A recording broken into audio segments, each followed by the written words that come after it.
ഞാൻ കാത്തിരിക്കായിരുന്നു. എനിക്ക് അല്പം തിരക്കുണ്ട്, വന്നിട്ട് സംസാരിക്കാം. ആരെങ്കിലും വന്നാ നാളെ കാണാമെന്ന് പറയും. പിന്നെ ഇന്നെനിക്ക് കുറെ ലെറ്റേഴ്സ് അർജന്റായി ടൈപ്പ് ചെയ്യാറുണ്ട്. So stay back in the evening. 1 മണിക്കൂർ. ഓക്കെ? ഹലോ ഹലോ ആനി, എന്തൊക്കെയുണ്ട് വിശേഷങ്ങൾ? ആക്കു സുഖല്ലേ? ഇതാരും ആനിയോ? അല്ല, കല്യാണം കഴിഞ്ഞ വകയിൽ ഒരു ചെലവൊക്കെ ഉണ്ട് കേട്ടോ.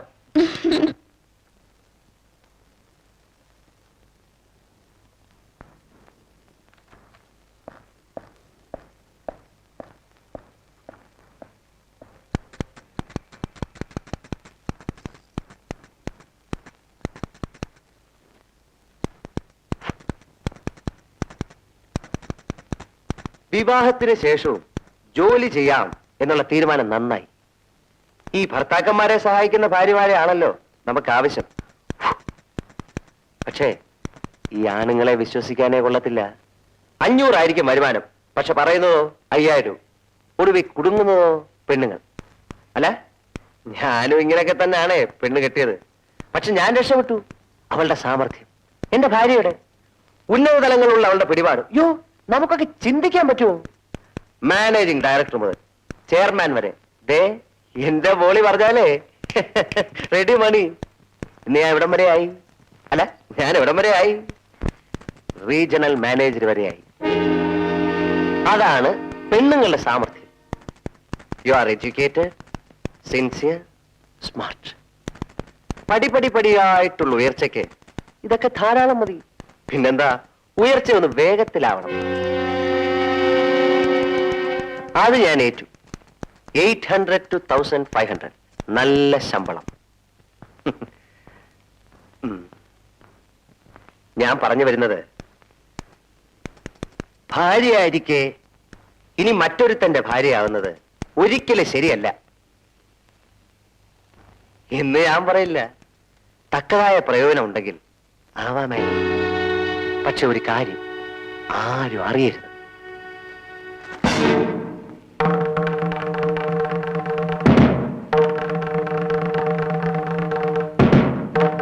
ആരും അറിയില്ല. ഇനി വാച്ച്മാനെ വരെ ഞാൻ പറഞ്ഞു വിട്ടിരിക്കുക ചാപ്പാടെടുക്കാൻ.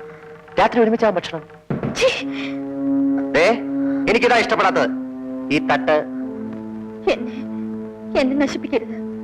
ഞാൻ ഒരാളുടെ ഭാര്യയാണ്. എല്ലാ സ്ത്രീകളും ഇത് തന്നെ പറയും. ഒന്ന് ഈ ഭാര്യ, അല്ലെങ്കിൽ എതിർക്കാനാണ് ഭാവമെങ്കിൽ ഈ പെണ്ണെ ആനിക്കൊച്ചേ, നഷ്ടപ്പെടാൻ പോകുന്ന നിനക്കായിരിക്കും. സഹകരിച്ചു കഴിഞ്ഞാൽ ലാഭവും.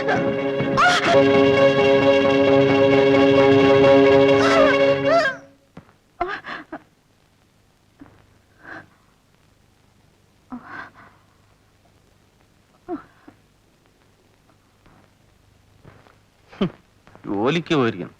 അവളൊരു ഉദ്യോഗസ്ഥേ. ഈ 8 മണി വരെയുള്ള ഓഫീസ് ജോലി ഇവിടെ വേണ്ട. ആനി,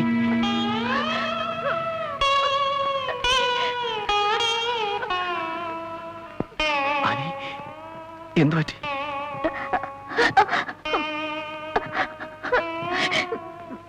ഞാൻ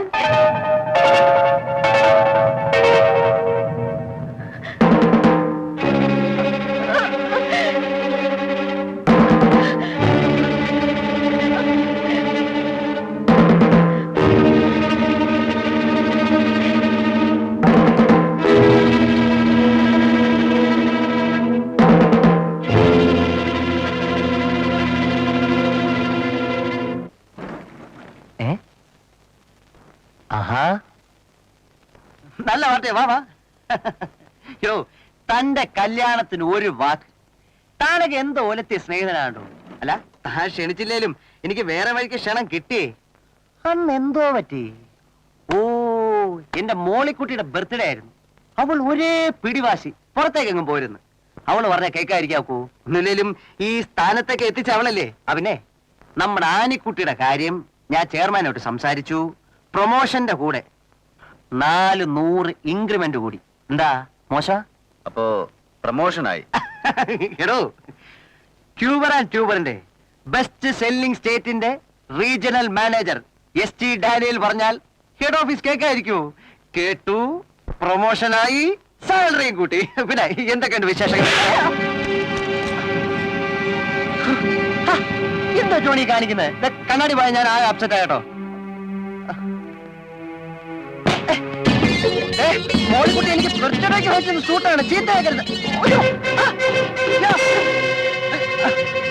ജോണി ജോണി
വേണ്ട വേണ്ടത് എത്രന്ന് പറഞ്ഞ ഒരു മനുഷ്യൻ സഹിക്കുന്നത്.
കണക്കുകൂട്ടലുകളെല്ലാം തെറ്റി അല്ലേ?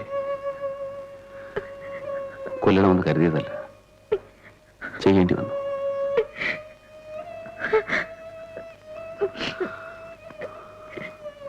സാഹചര്യത്തിന് അടിമയാവുന്നവൻ മനുഷ്യനില്ലെന്ന് പറഞ്ഞ ആനയും സാഹചര്യത്തിന് അടിമയായി.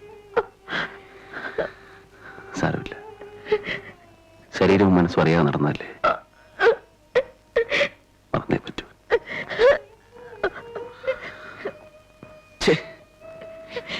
ജീവിക്കാൻ അനുവദിക്കാത്ത ദൈവങ്ങൾ. നമ്മളൊന്നും നന്നായിട്ട് കാര്യമില്ല, ചുറ്റുപാടുകൾ നന്നാവാതെ.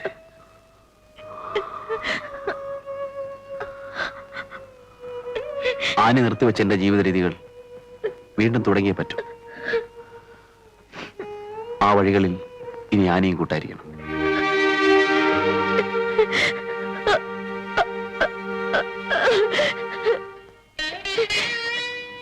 എന്തിനെന്നെ ഇങ്ങനെ പരീക്ഷിക്കുന്ന ദൈവമേ?